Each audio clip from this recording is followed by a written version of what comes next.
अब आगे मुंबई। इधर स्वार्थी कौन था? आरवी को सच में लगा कि जो थोड़ा बहुत बचा कूचा सच का आईना था वह आज उसके पिता ने उसे दिखा दिया है।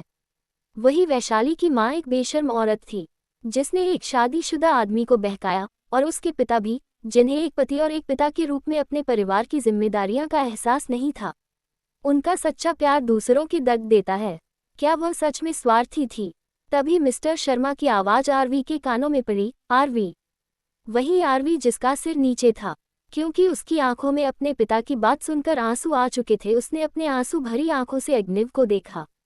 आरवी की आंखों में आंसू देखकर अग्निव का दिल तेजी से धड़कने लगा। वह नहीं जानता था कि यह बेवकूफ लड़की क्या सोच रही है।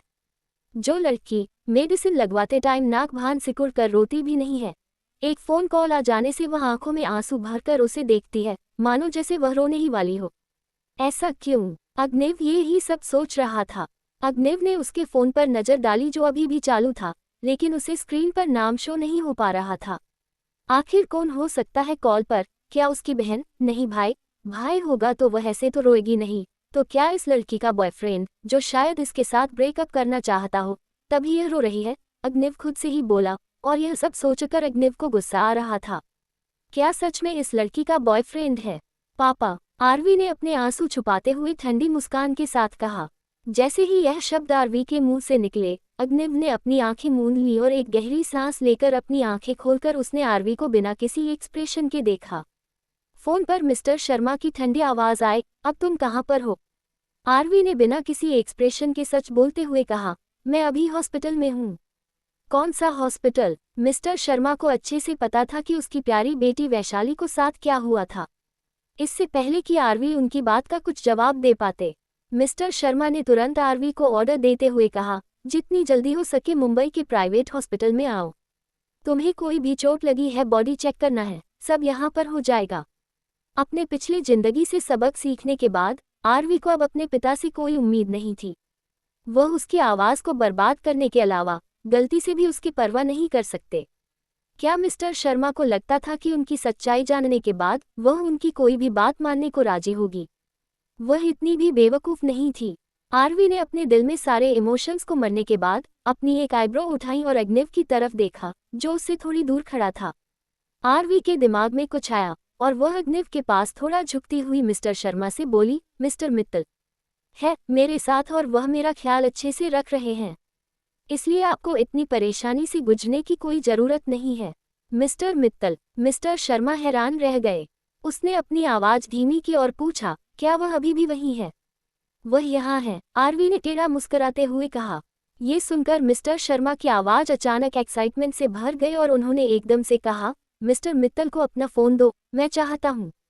ये सुनकर आरवी धीरे से हंसी और बीच में मिस्टर शर्मा की बात रोककर वह डेविल स्माइल करते हुए बोली, मुझे अभी भी उसके साथ बहुत सारी बातें करनी है, इसलिए मैं आपकी बात उनसे नहीं करा सकती। इतना बोलकर आरवी ने मिस्टर शर्मा की पूरी बात सुने बिना एकदम से कॉल उनके मुंह पर काट दिया और उसने अपने फोन को हॉस्पिटल बेड पर एक तरफ फेंक दिया। अपनी खुशी भूलकर सबकी परवाह करने का क्या फायदा, आखिर में जब उसे नफरत के साथ मरने वाले भी यही लोग थे। चूंकि वह पहले ही एक बार सब कुछ आजमा चुकी थी, इसलिए वह ऐसी गलती दोबारा कभी नहीं होने देगी। इस बार उसे अपना सब कुछ वापस लेना होगा सबसे। वही उसके पिता भी बिल्कुल वैशाली की तरह ही थे। इतना सब सोचकर आरवी ने अग्निव की तरफ देखा, जो उसे ही बिना किसी एक्सप्रेशन के घूर कर देख रहा था। वह सच में आज अग्निव की शुक्रगुजार थी और उसका धन्यवाद करना चाहती थी। आरवी ने फिर से अग्निव की तरफ देखा और गहरी सांस लेकर बोली, मिस्टर अग्निव मित्तल, आज रात मुझे बचाकर मेरा इलाज करवाने के लिए आपका बहुत बहुत धन्यवाद। आरवी के मुंह से निकले गए शब्द भले ही छोटे से थे, लेकिन अग्निव उसके शब्दों में छुपे हुए अपनी मदद को समझ पर रहा था।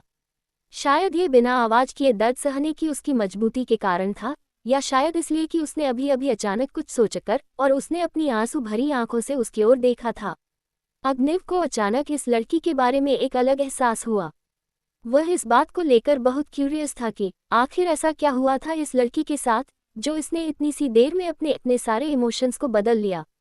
ये अग्निव, जिसने आज तक किसी लड़की से सीधे मुंह बात तक नहीं करी होगी, वह सच में अकीरा के सामने हल्का सा हंसा और अपने नॉर्मल एक्सप्रेशंस के साथ बोला, ये तो बहुत फेका सा है, और कोई तरीका जिससे तुम मेरा थैंक यू कर पाओ। अब आगे क्या होगा, क्या चाहता है अग्निव आरवी से? अब कैसे करेगी आरवी अग्निव का थैंक यू? और क्या मिस्टर शर्मा अपनी चाल में कामयाब हो पाएंगे? यह अग्निव बचा लेगा आरवी को। Thank you smiling face. Story को सपोर्ट करना ना भूले।